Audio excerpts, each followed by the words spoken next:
sa mga sinumpaang tungkulin ng mga pulis ay unahin ang kaligtasan ng iba bago po ang sarili. Dahil dito, hindi maiwasan na malagay sa panganib ang kanilang buhay, maprotektahan lamang po ang mamamayan. Pero ang ilan, mas pinili ang pagmamahal at pagiging tapat sa serbisyo. Gaya na lamang po ng isang pulis Parañaque na handang magpatuloy sa serbisyo sa kabila ng dinanas na panganib. Si Bea Bernardo sa detalye.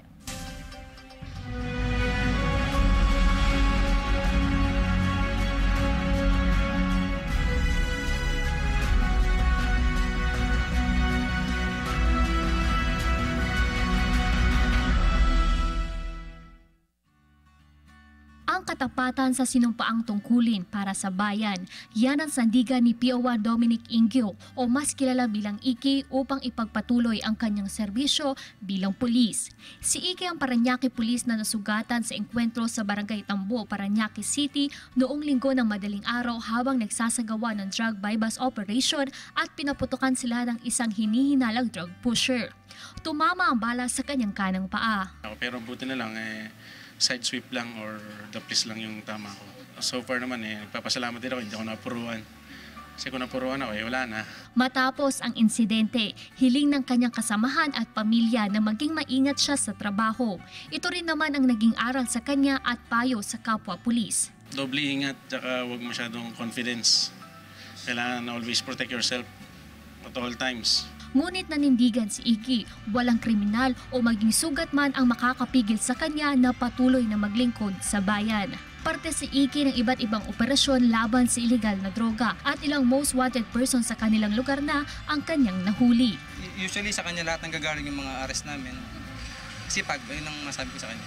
Aminado ang nasabing pulis na hindi naging madali para sa kanya ang pagiging isang pulis. Nagtapos si Iki sa kursong management at nagpapalit-palit ng trabaho bago tuluyang magkarakas ng loob na kumuha ng exam sa Napolcom na siya namang naging daan upang makapasok sa serbisyo. Sari-saring trabaho kasi walang specific na gusto. Nung nagpulis ako, nagustuhan ko, until now, gusto ko pa rin. Ngayon, 7 taon na siya sa serbisyo at kasalukuyang nasa ilalim ng intelligence operative ng Parañaque Police. Batid ni Aling Julie ang kapahamakan na dulot ng trabaho ng pulis, kaya naman noong una ay tutol siya rito. Proud pero may kaba. Yung trabaho nila, risky yan eh. Paglabas ng bahay, dalawa lang pupuntahan. Mapatay o ma-ospital.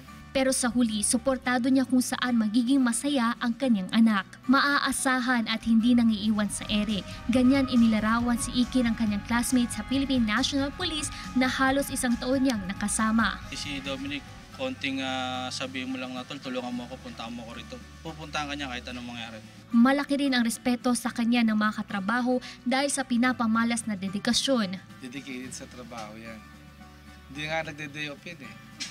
Basta sa tuwing trabaho namin, laging active na active yan. Wala mang kasiguraduhan ang kaligtasan sa kanyang tungkulin, ngunit mananatili ang pagmamahal ni Iki na maglingkod para sa bansa. Bea Bernardo para sa Bayan.